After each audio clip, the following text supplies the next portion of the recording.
Economics अर्थ channel पर आप सभी का एक बार फिर स्वागत है। आज के इस वीडियो में हम लोग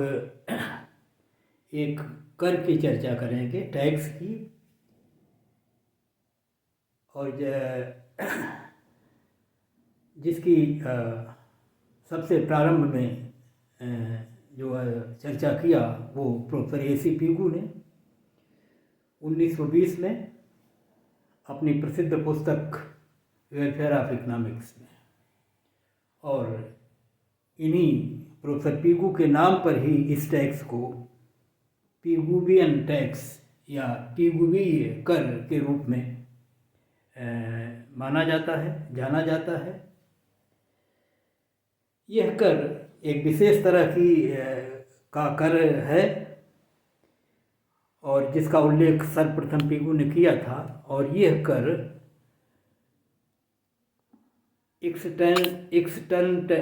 एक्सटर्नटैलिटीज या बाह्यताओं के संदर्भ में है। और बाह्यताओं को हम लोग अच्छी तरह जान चुके हैं अब तक।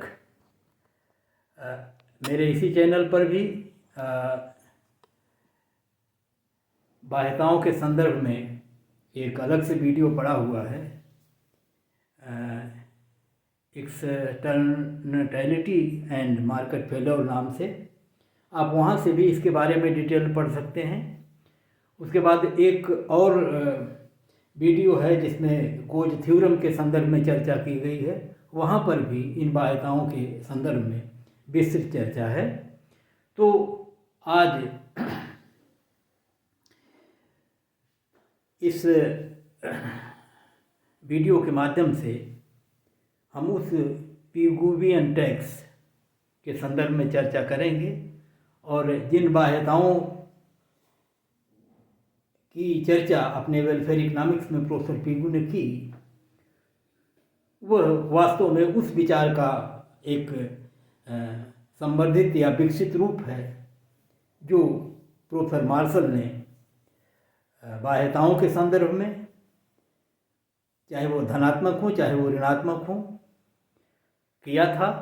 और उसी अवधारणा को पीगू ने और बेहतर ढंग से और विस्तृत रूप में अपने इस कर के माध्यम से हमारे आर्थिक साहित्य में संवर्धित किया। हम लोग जानते हैं बाह्यताओं को, और बाह्यताओं का अर्थ ये होता है कि कोई भी उत्पादन इकाई जब वस्तुओं या सेवाओं का उत्पादन करती है तो इस उत्पादन के दो पक्ष होते हैं। एक पक्ष क्रेता का होता है, एक पक्ष उत्पादक का होता है। लेकिन अगर इस वास्तव में आर्थिक क्रियाओं के परिणाम इन्हीं दोनों से संबंधित होने चाहिए। लेकिन अगर इसके परिणाम किसी अन्य पार्टी या पक्ष पर पड़ते हों जिनका संबंध इनके या उत्पादन और उपभोग से नहीं है, तो हम कहते हैं कि ये इस आर्थिक क्रिया का प्रभाव किसी अन्य पर या समाज पर पड़ता है। और ये प्रभाव दो तरह के होते हैं, ऋणात्मक और धनात्मक। ऋणात्मक प्रभाव वे होते हैं जो नुकसानदेह होते हैं थर्ड पार्टी के लिए और समाज के लिए, और धनात्मक वे होते हैं जो लाभप्रद होते हैं। तो आज का जो ये टैक्स है ये इस ऋणात्मक बाह्यता से संबंधित है। और उदाहरण के तौर पर हम लोग जानते हैं कि जब औद्योगिक इकाइयों से जो वेस्टेज निकलते हैं, कचरे निकलते हैं, ये बाहर पर्यावरण को प्रदूषित करते हैं। अगर ये पानी में जाते हैं तो जल को प्रदूषित करते हैं। तो इस तरह से एक जो बड़ी समस्या एक्सटर्नटैलिटीज की है वो पर्यावरण प्रदूषण के रूप में है, और जो मानव के एक तरह से या जितने भी जीवधारी हैं उन सब के स्वास्थ्य पर इसके बुरे प्रभाव पड़ते हैं। और इस दृष्टि से ये कहा जाता है कि अगर औद्योगिक इकाइयों से नकारात्मक या ऋणात्मक या हानिकारक इन बाह्यताओं का उत्पादन होता है तो वैसी स्थिति में इनको रोकने के कुछ प्रयास होने चाहिए। और यहाँ पर हम लोग ये मानते हैं कि इन बाह्यताओं के संदर्भ में जो मार्केट मैकेनिज्म है जो एक तरह से कहा जाता है कि पूंजीवादी अर्थव्यवस्थाओं के संदर्भ में या सरकारी हस्तक्षेप न होने की स्थितियों में या फ्री मार्केट इकोनॉमी में कि ये सबसे बेहतर व्यवस्था होती है, लेकिन बाध्यताओं की स्थिति होने पर ये एक तरह से मार्केट मैकेनिज्म फेल हो जाती है और जो अनुकूलतम स्थिति समाज के लिए होनी चाहिए वो मार्केट मैकेनिज्म के द्वारा प्राप्त नहीं हो पाती। और इसके करेक्शन के लिए ये आवश्यक है कि सरकारी हस्तक्षेप हो। और प्रोफेसर पिगू का कहना था कि ये सरकारी हस्तक्षेप इन जो आप कह सकते हैं कि ये मार्जिनल जो डैमेज होता है समाज को या जो क्षति पहुंचती है, जो नुकसान होते हैं, जिनको हम बाह्यताएँ कह रहे हैं या ऋणात्मक बाह्यताएँ कह रहे हैं, उनका उपचार सरकारी हस्तक्षेप द्वारा किया जा सकता है। और वो ये कहते थे कि इनको हम कर लगाकर इन बाध्यताओं को समाप्त कर सकते हैं और इस प्रकार से सरकारी हस्तक्षेप यहाँ आवश्यक है। यहाँ एक बात का उल्लेख करना और आवश्यक है कि ये जो बाध्यताएं होती हैं या जैसे हम कहते हैं कि पर्यावरण प्रदूषण के कारण जो समाज पर या अन्य पक्षों पर इसके प्रतिकूल प्रभाव पड़ते हैं, उस लागत को उत्पादक जो है अपनी जो प्राइवेट कास्ट है, निजी लागत है, उसमें सम्मिलित नहीं करता है। या आप ऐसे कह लीजिए कि इस लागत को बिल्कुल वो इग्नोर करता है, इस लागत को अपनी लागत में सम्मिलित नहीं करता। तो ऐसी स्थिति में जब ये लागत सम्मिलित नहीं होगी बाजारी व्यवस्था में, जहाँ मूल्य लागत और मांग के आधार पर निर्धारित होता है, वैसी स्थिति में इन बाध्यताओं के कारण जो समाज पर जो हानिकर प्रभाव पड़ते हैं, उनकी क्षतिपूर्ति के लिए मार्केट मैकेनिज्म के माध्यम से कुछ हो नहीं पाता। तो एक तरह से ये जो मार्केट मैकेनिज्म है उनका ये अंग नहीं बन पाते, और जब तक ये उस लागत में जुड़ेगी नहीं जो उत्पादन की लागत है, तब तक इस लागत को हम मूल्यों के माध्यम से बाजार से वसूल नहीं सकते।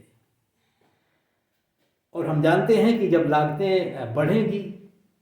तो उत्पादन घटेगा, उत्पादन घटेगा तो उत्पादकों के लाभ घटते हैं,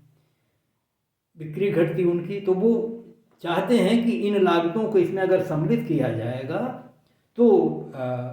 उत्पादन पर उनके लिए या उनके लाभ पर इनके प्रभाव पड़ेंगे, तो उसको वो यथासंभव उपेक्षा करते हैं, उसको इग्नोर करते हैं और लागतों में सम्मिलित नहीं करते। और लागतों में सम्मिलित तभी करेंगे जब उनके उपचार के लिए वो लागत लगाएंगे। तो ऐसी स्थिति में जहाँ बाध्यताएं उत्पन्न होती हैं, उनका सीधा सा मतलब है कि उत्पादन की प्रक्रिया में जो भी बाध्यताएं या जो भी समाज को उनसे नुकसान होते हैं, उस नुकसान को पूरा करने के लिए ये औद्योगिक इकाइयाँ कुछ नहीं करती, और जब कुछ करती नहीं तो उन पर कुछ लागत नहीं लगती, और ऐसी स्थिति में वो उत्पादन प्रक्रिया का अंग नहीं बन पाती। प्रोफेसर पिगू का कहना है कि इन लागतों को, जो बाध्यताएं हैं, जितना ये समाज को क्षति पहुंचा रही हैं, उनका आकलन मौद्रिक मूल्यों के रूप में किया जा सकता है, और उन जो लागतें हैं उन लागतों को कुल लागत का एक हिस्सा माना जाना चाहिए। अर्थात जो प्राइवेट कास्ट है उसमें ये जो एक्सटर्नल कास्ट है, बाह्य लागतें हैं, जो पर्यावरण प्रदूषण या पर्यावरण क्षति या लोगों को जो किसी भी रूप में नुकसान करती हैं, उसकी मौद्रिक लागतें हैं, उनको अगर उत्पादन की लागतों में जोड़ा जाए तो कहा जाएगा कि इन जिनको हम बाह्य लागतें कह रहे हैं, इनको फिर वो आंतरिक लागतें हो जाएंगी। अर्थात जो एक्सटर्नलाइज्ड हैं कास्ट, उनको हम इंटरनलाइज्ड करते हैं। और इंटरनलाइज करेंगे तो इसका मतलब है कि उत्पादन प्रक्रिया में वो जुड़ जाएंगी, और जब वो जुड़ जाएंगी तो मूल्यों के माध्यम से वो लागतें वसूल हो जाएंगी। और अगर अब दूसरा सवाल ये उठता है कि जब ये लागतें वसूल हो जाएंगी तो ये इन्हीं मतलब जो इसका सीधा सा अर्थ है कि वो जुड़ेगी लागत में तभी जब बाह्य जो नुकसानदेह हैं, बाह्यताएं हैं, उनको हम समाप्त कर दें। ये उनको समाप्त करने का जो रास्ता हो सकता है वो दो तरह का हो सकता है। या तो जो उत्पादन की इकाइयां हैं वो स्वयं इस प्रदूषण को समाप्त करें, रिफाइनरी के प्लांट लगाएं, कूड़े कचरे को संशोधित करें और पर्यावरण में प्रदूषण न होने पाए। या दूसरा तरीका है, यदि वो ऐसा नहीं करते तो इन लागतों को उनसे वसूला जाए, और वसूलने वाली संस्था सरकारी हो सकती है जो कर लगाकर, अर्थात जितनी भी लागत एक्सटर्नल हो रही है या उत्पादन की क्रिया के माध्यम से समाज को क्षति पहुंच रही है, उसका जो मौद्रिक मूल्य है वो इनसे करों के रूप में प्राप्त किया जाए, और उस राशि से जो पर्यावरण पर विपरीत प्रभाव पड़ रहे हैं, प्रतिकूल प्रभाव पड़ रहे हैं, उनके लिए सरकारों के माध्यम से उपाय किए जाएं।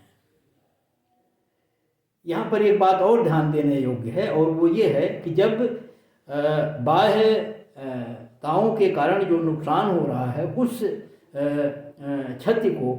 जिनको हम बाह्य लागतें कह सकते हैं, उनको जब उत्पादन की लागत में जोड़ करके मूल्यों में सम्मिलित किया जाएगा तो वैसी स्थिति में, अब जैसा कि आप जानते हैं कि करों को शिफ्ट भी किया जाता है, और वैसी स्थिति में दो स्थितियां हो सकती हैं कि सरकार चाहती क्या है, वो इन कर के भार को सीधे उपभोक्ता उत्पादकों से भी वसूल सकती है और पूरा भार उनके ऊपर भी डालने का प्रयास कर सकती है। और अगर उपभोक्ता जो हैं वो कुछ ऐसी वस्तुओं की मांग करते हैं जिन वस्तुओं के उत्पादन की प्रक्रिया में इन बाह्यताओं का सृजन होता है, वैसी स्थिति में ये उपभोक्ता वर्ग भी उसके लिए जिम्मेदार होगा, क्योंकि अगर ऐसी वस्तुओं का वो उपभोग न करता जो बाह्यताओं का सृजन करती हैं, निगेटिव एक्सटर्नलिटीज का, तो वैसी स्थिति में उपभोक्ताओं पर भी ये भार जाना चाहिए। और जब ये कर लगेंगे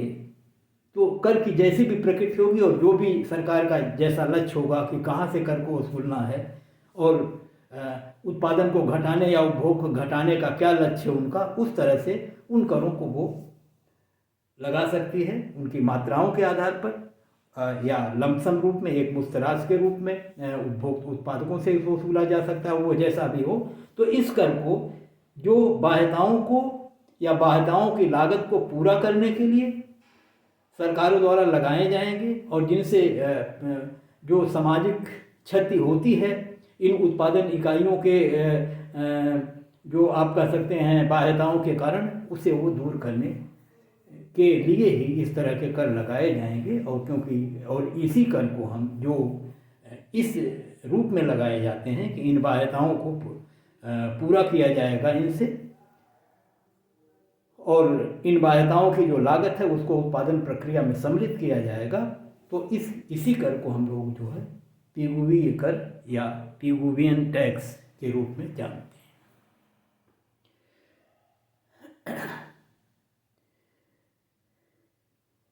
यहाँ पर कई तरह के एक तरह से आप कह सकते हैं पिगू के पक्ष से कई लोग सहमत और कई असहमत भी हो सकते हैं, और इस रूप में इस कर की अवधारणा, इस कर के क्रियान्वयन, जो सामाजिक क्षति होती है उसके मौद्रिक मूल्यांकन के संदर्भ में कठिनाइयाँ हो सकती हैं और होती भी हैं। और बीच में जब सरकारें आती हैं तो सरकार के जो क्रियाकलाप हैं वहाँ भी कई बार अक्षमताएं होती हैं, कई बार मिस या अंडर एस्टिमेशन या ओवर एस्टिमेशन की बातें आती हैं। मतलब जो क्षति हुई है उसका सही आकलन करने में दिक्कतें हो सकती हैं। विभिन्न औद्योगिक इकाइयों द्वारा कितना कितना कैसे कैसे ये बाह्यताएँ सृजित होती हैं, उसके आकलन में भी दिक्कतें हो सकती हैं। लेकिन उस दिशा में मार्केट मैकेनिज्म जो है एक तरह से फेल होती है, और इसलिए इस रूप में उसके उपचार के तौर पर इस प्रकार के कर लगाने की आवश्यकता होती है और सरकारी हस्तक्षेप की आवश्यकता होती है। हमने इसके पीछे ये कोज की थ्योरम पढ़ी हैं, और आप जानते हैं कि पीगू के बहुत बाद ये थ्योरम आई है। 1920 में पीगू का ये कंसेप्ट आया है, और 1960 में रोनाल्ड कोज ने ये दिखाने का प्रयास किया कि कई ऐसी स्थितियां होती हैं जब सरकारी हस्तक्षेप की आवश्यकता नहीं होती इन बाध्यताओं को समाप्त करने के लिए, और ये बाध्यताएं जो संबंधित पार्टीज हैं, पक्ष हैं, उनके मध्य आपसी सौदेबाजी से समाप्त होती है। लेकिन उसकी भी सीमा है। आपने देखा है कि वहाँ उन्होंने बताया कि अगर प्रॉपर्टी राइट्स वेल डिफाइंड होंगे तभी ऐसा हो पाएगा, जब ट्रांजैक्शंस की कास्ट जीरो होगी या बहुत कम होगी तब ऐसा हो पाएगा, जब दोनों पक्षों को संपूर्ण जानकारी दोनों पक्षों को बिल्कुल होगी परफेक्ट तब ऐसा संभव हो पाएगा, और जब निगोशिएशन संभव हो तब ऐसा। तो उनकी अपनी भी सीमाएं हैं, और ऐसी स्थिति में निश्चित तौर पर सरकारी हस्तक्षेप की आवश्यकता पड़ेगी। और इस रूप में यदि हम देखने का प्रयास करें तो आपको बता दें कि आधुनिक अर्थशास्त्री भी आज की जो इन्वायरमेंट की समस्या है, क्लाइमेट चेंज की समस्या है, उससे बहुत गंभीर रूप से एक तरह से चिंतित हैं। और पीगू के इस जो टैक्सेशन है या जो स्टेट इंटरवेंशन है, सरकारी हस्तक्षेप है इन बाध्यताओं को समाप्त करने के संदर्भ में, उसके पक्ष में वो खुल के सामने आए हैं, और उन्होंने एक पीगू क्लब नाम से एक एसोसिएशन बनाया है, जिनमें ये हमारे महान जो आधुनिक अर्थशास्त्री हैं वे सम्मिलित हैं, और उनकी भी ये राय है कि सरकारी हस्तक्षेप के बिना ये जो बाह्य मितव्ययिताएँ ग्लोबल लेवल पर सृजित हो रही हैं, और जिनके कारण पर्यावरण को क्षति हो रही है, जिनके कारण जलवायु में परिवर्तन हो रहे हैं, और जिनके कारण पूरी वैश्विक अर्थव्यवस्था पर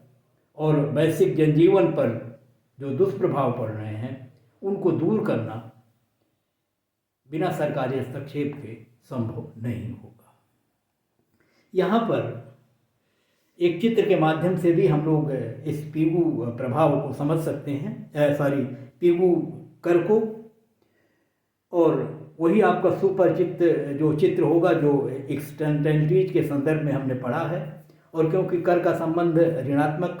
बाध्यताओं से है, इसलिए हम उसको उसी रूप में देख रहे हैं। हमने यहाँ चित्र बनाया है, ये पहले भी कई बार चित्र आप पढ़ चुके हैं, तो उसको केवल एक तरह से रिपीट करके पीगू कर के संदर्भ में इसको हम बताने का प्रयास कर रहे हैं। इस पर रेवेन्यू और कास्ट है वाई अक्ष पर, एक्स अक्ष पर क्वांटिटी शो की हुई है, उत्पादन की मात्रा है, और लागत और आय के वक्र में या मांग के वक्र दिए हुए हैं। एक जो है ये जो मार्जिनल बेनिफिट का कर है, तो चाहे ये प्राइवेट मार्जिनल बेनिफिट कहें चाहे सोशल मार्जिनल बेनिफिट कहें, दोनों एक ही हो जाते हैं बेनिफिट के संदर्भ में ये वक्र। और जो मार्जिनल प्राइवेट कास्ट है उसका ये वक्र नीचे वाला है मार्जिनल प्राइवेट कास्ट। और अगर मार्केट मैकेनिज्म काम करे, बाजारी व्यवस्था काम करे, तो हम लोग जानते हैं कि जहाँ पर सीमांत लागतें और सीमांत आय बराबर होती हैं, तो ये है सीमांत आय का वक्र, जिसको हम लोग मार्जिनल बेनिफिट कहते हैं, और ये मार्जिनल प्राइवेट कास्ट का कर्व है।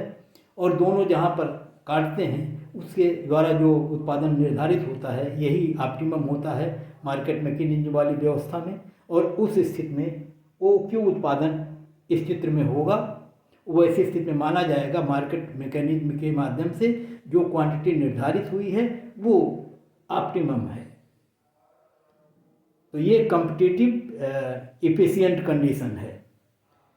लेकिन कहा यह जा रहा है कि ये वास्तव में जो मार्केट मैकेनिज्म द्वारा ये जो कॉम्पिटिटिव इफिशिएंट आउटपुट तय हुआ है क्यू, ये वास्तव में सोशली जो है वो इफिशिएंट आउटपुट नहीं है या ऑप्टिमम नहीं है, और सामाजिक दृष्टि से ये एक तरह से इसमें जो अभी कुछ ऐसा किया जा सकता है जिससे हम इसको और बेहतर बना सकते हैं और समाज की दृष्टि से इसे हम सर्वोत्तम स्थिति में ला सकते हैं। वैसी स्थिति में यहाँ ये दिखाने का प्रयास किया गया है कि उस उत्पादन के स्तर पर या उत्पादन के विभिन्न स्तरों पर जो एक्सटर्नल कास्ट या जिनको बाह्यताएं हम कह रहे हैं, एक्सटर्नलिटीज कह रहे हैं, वो सृजित होती हैं। और यहाँ पर हमने उसको भी मार्जिनली दिखाने का प्रयास किया है, अर्थात हर एक इकाई पर ये कास्ट कितनी है। इस चित्र में हमने चित्र को दोनों वक्रों को समानांतर खींचा और ये दिखाने का आपको या एक सरलता की दृष्टि से माना कि हर इकाई पर जो है जो एक्सटेंट्रिटीज है वो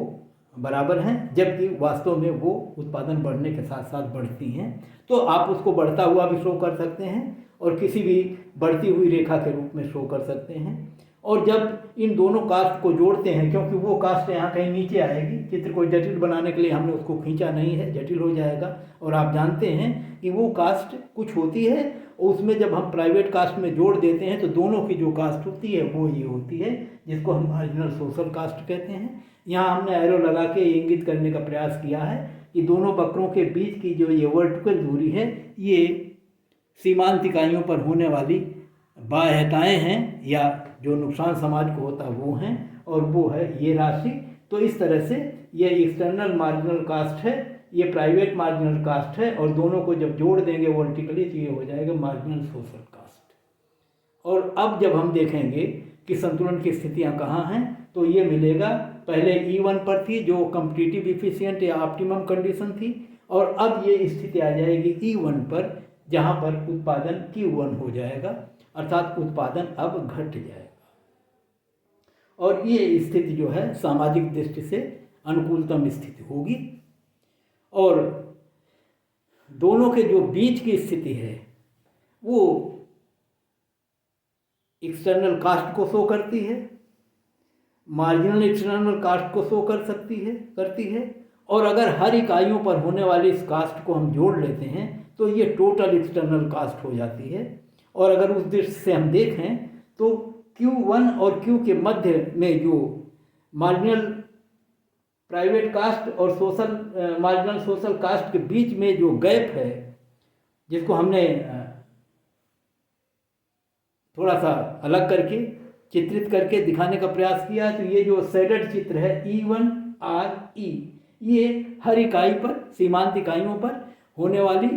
इस लागत को जब हमने जोड़ा है तो ये कुल एक्सटर्नल कास्ट है जो वो क्यों उत्पादन पर समाज को एक तरह से हानि पहुंचाती है। और अगर उत्पादन को हम घटा दें तो ये जो है इसको हम लोग कहते हैं डेड वेट लॉस। इसका मतलब ये है कि जो अनुकूलतम स्थिति होनी चाहिए और जो स्थिति है, और अगर पहले वाली स्थिति खराब है और बाद वाली स्थिति बेहतर है, तो इसका मतलब है कि जो क्यू आने वाला उत्पादन है वो अनावश्यक रूप से समाज को इतनी क्षति पहुंचा रहा है। तो हम इसको कहते हैं कि ये गैर अनुकूलतम स्थिति और अनुकूलतम स्थिति के मध्य जो समाज को होने वाली क्षति है वो एक तरह से हिंदी में हम कह सकते हैं मृत भार लॉस है, मृत भार हानि है, और यही समाज को होने वाली कुल क्षति है। और यदि हम इसको समाप्त कर दें, और समाप्त तभी हो सकता है जब उत्पादन की प्रक्रिया में इस अतिरिक्त लागत को या इन बाध्यताओं को जोड़ दिया जाए। और जोड़ने का मतलब हुआ, पीकू के कहने का ये अर्थ है कि ये जो अतिरिक्त लागत है, जैसे हमें उत्पादन के Q1 स्तर पर देखें तो ये लागत ये दिख रही है एक इकाई की सीमांत लागत। ऐसे ही उत्पादन के अगले स्तरों पर ये क्रमशः घटती हुई इस हमारे चित्र में दिख रही हैं। तो ऐसे इस प्रकार से ये जो कुल एक्सटर्नल लागत है, इस राशि के बराबर कर लगा दिया जाए। सीमांत इकाइयों के रूप में देखें तो दोनों के बीच का जो गैप है वो, और इस तरह से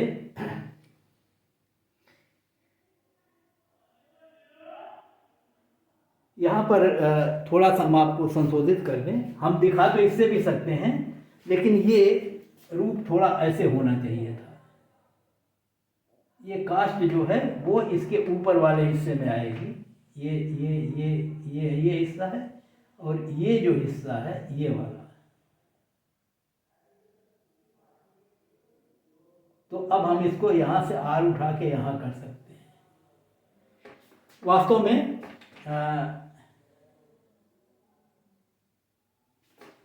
कई लोग इसको भी शो करते हैं, लेकिन ये ज़्यादा बेहतर स्थिति है कि ये देखिए, जैसे मैं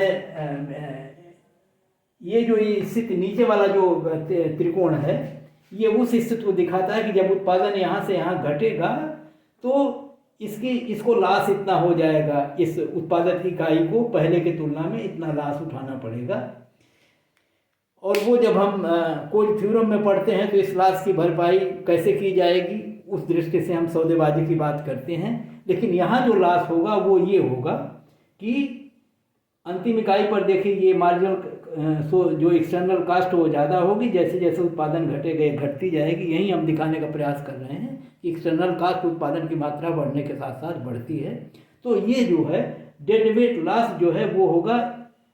E1 ER, और ये जो चित्र हमारा ये वाला हिस्सा है वो होगा। और ठीक इसी के बराबर अगर कर लगा दिया जाए तो, क्योंकि कर की जो राशि है अब वो लागत में सम्मिलित हो गई, इसलिए जो मूल्य होगा वो अब की बार जो है वो पहले की तुलना में ज़्यादा होगा। पहले मूल्य था Q से लेके E तक, अब मूल्य हो जाएगा Q1 से लेके E1 तक। इसका मतलब मूल्य में वो सम्मिलित हो जाएगा, और अब मूल्य में सम्मिलित होने पर या लागत में सम्मिलित होने पर उसका भार या तो उस वस्तु के उत्पादक पर पड़ेगा या फिर उस वस्तु के उपभोक्ता पर पड़ेगा। ये इस पर निर्भर करेगा कि उस मूल्यों में जो वृद्धि हुई है इस कर के लगाने के कारण उसका जो विवर्तन या शिफ्टिंग है उसकी क्या स्थिति है। और इस प्रकार से पीगू को कहने का ये अर्थ था कि इसको हम कर के रूप में उत्पादन की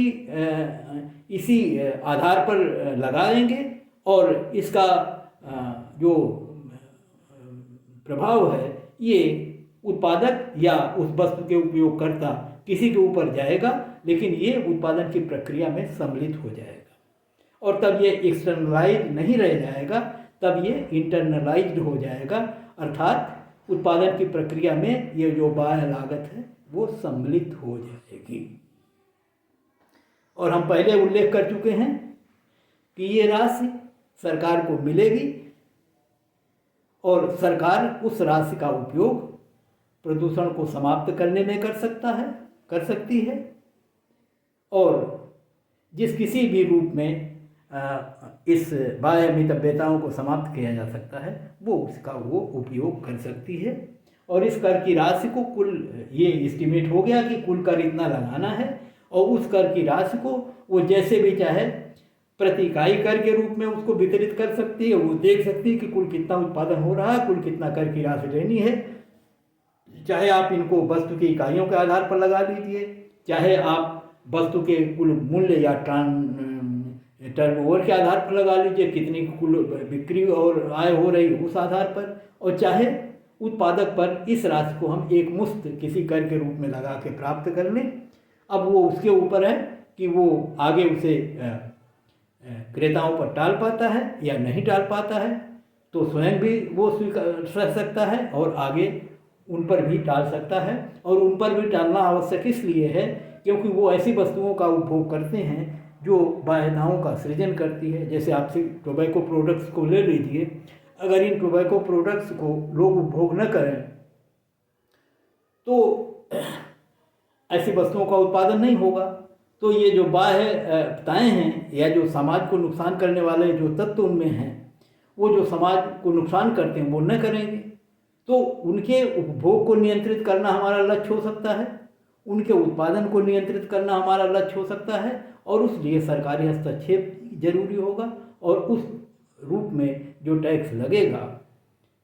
वो एक तरह से सरकारी हस्तक्षेप होगा और इन बाध्यताओं को कम करने में हमारी मदद करेगा। और इसी कर को हम पीगू टैक्स या पिगुवियन टैक्स के रूप में जानते हैं। तो हमने पहले ही उल्लेख किया कि एक और बात की तरफ ध्यान दिला दें हम कि ये हानिकारक या निगेटिव जो एक्सटर्नलिटीज हैं, बाध्यताएँ हैं, उनके संदर्भ में किया गया है।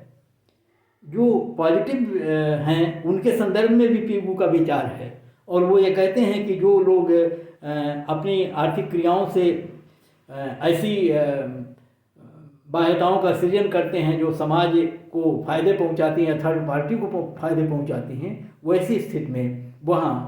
सरकार की ओर से उन्हें सब्सिडी दी जानी चाहिए, उपदान दिए जाने चाहिए, सहायता की जानी चाहिए, ताकि वो अपने उस क्रिया को वो क्रिया सामान्य तौर पर ये कहा जाता है कि अगर कोई शिक्षा के क्षेत्र में योगदान करता है या बहुत अधिक शिक्षित होता है तो वो अपने इस शिक्षा के माध्यम से समाज को सुशिक्षित कर सकता है। और वैसे स्थिति में इन बाध्यताओं को हम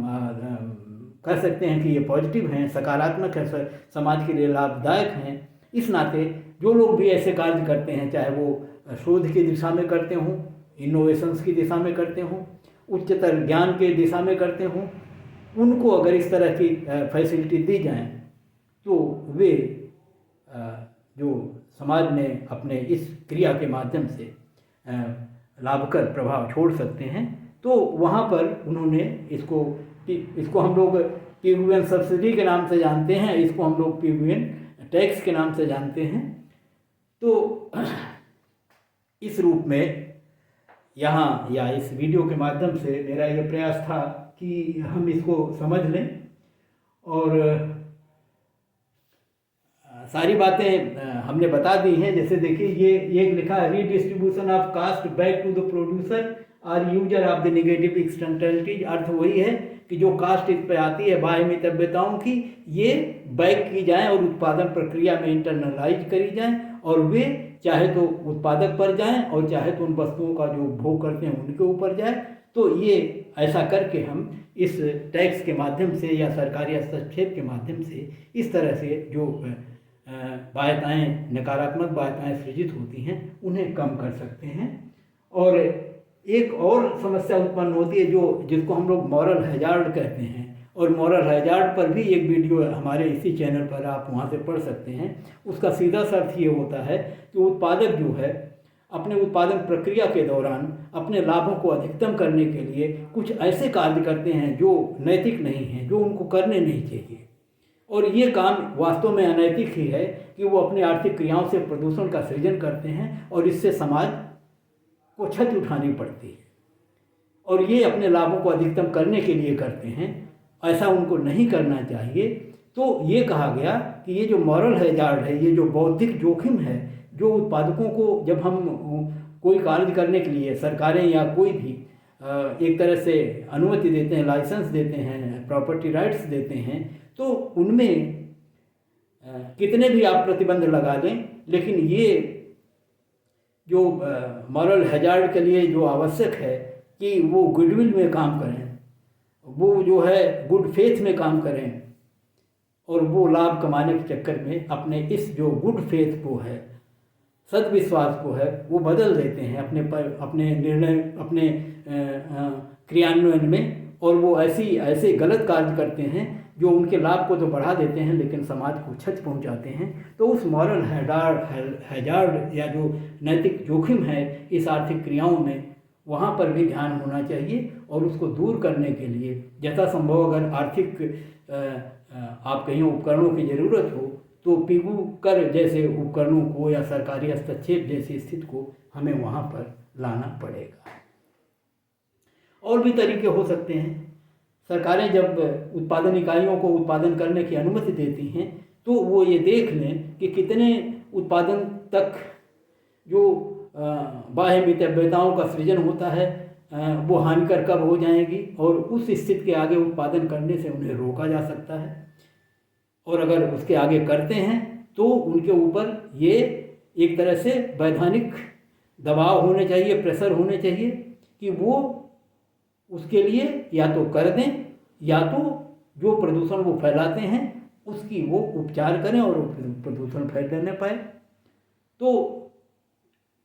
उपचार की जहाँ बातें होती है वहाँ फिर वो मॉरल हैजार्ड की बातें शुरू हो जाती है। इस नाते ज़्यादा बेहतर ये होगा कि सरकार अपने हाथ में ले ले, उनसे कर वसूले और फिर उसके उपचार करें ताकि सरकारों को या समाज को इनसे क्षति न पहुंचने पाए। तो ये स्थितियां इस में भी पहुंचती हैं और सारी चीज़ें हम लोग करीब करीब देख चुके हैं। और जहाँ तक सरकारों की बात है वो ये भी है कि जब वो कर लगाती हैं और कर वसूलती हैं और इन हानिकर प्रभावों को समाप्त करने के लिए, तो उनका ये दायित्व है कि कर से हुई जो राशि प्राप्त होती है उसका जो है सदुपयोग होना चाहिए, सही दिशा में पहुंचना चाहिए। और कई बार सरकारें जो हैं उसमें चाहे आप कह लीजिए कि भ्रष्टाचार सम्मिलित हो जाता हो, चाहे अधिकारी अपनी मनमानी करते हों, संसाधनों को मैनिपुलेट करते हों, जिस धनराशि को पर्यावरण और प्रदूषण के लिए यूज करनी हो उसको किसी दूसरे उपयोग में ला दें। या ऐसा हो सकता है कि जो कागजों पर काम होते हैं वो अलग दिखते हों और जो धरातल पर काम होते हैं वो अलग दिखते हों, और वैसी स्थिति में ये दिखाई पड़ेगा कि इतना खर्चा हुआ पर्यावरण प्रदूषण पर और उसके जो लाभ होते हैं वो कम होते हैं। तो सरकार को अपने दायित्व को भी वहाँ पर निर्वहन करना होगा और कुछ ऐसी सारी व्यवस्थाएं करनी होगी जिससे करों से जो राशियाँ वसूली जाती हैं वो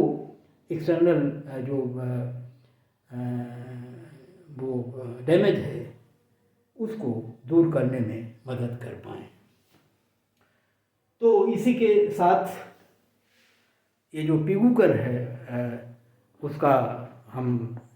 एक तरह से उल्लेख करते हुए इस वीडियो को समाप्त कर रहे हैं। और ये आवश्यक था कि जब हम बाध्यताओं की बात करते हैं तो पीगू कर को भी हम अच्छी तरह से समझ लें, और उस दिशा में हमने प्रयास किया है कि पीगू कर जो एक उपाय है इस बाह्य मितव्ययताओं का दूर करने का, और जिसको अब आधुनिक रूप में भी हम लोग एक्सेप्ट करते हैं, सारे अर्थशास्त्री एक्सेप्ट करते हैं, और सरकारी हस्तक्षेप निश्चित तौर पर आवश्यक है हर देश के स्तर पर भी और ग्लोबल वैश्विक स्तर पर भी। और इस नाते ये समस्या हमारे लिए बहुत महत्वपूर्ण है कि किस प्रकार से सरकारी हस्तक्षेप के माध्यम से हम इसे समाप्त करें। धन्यवाद।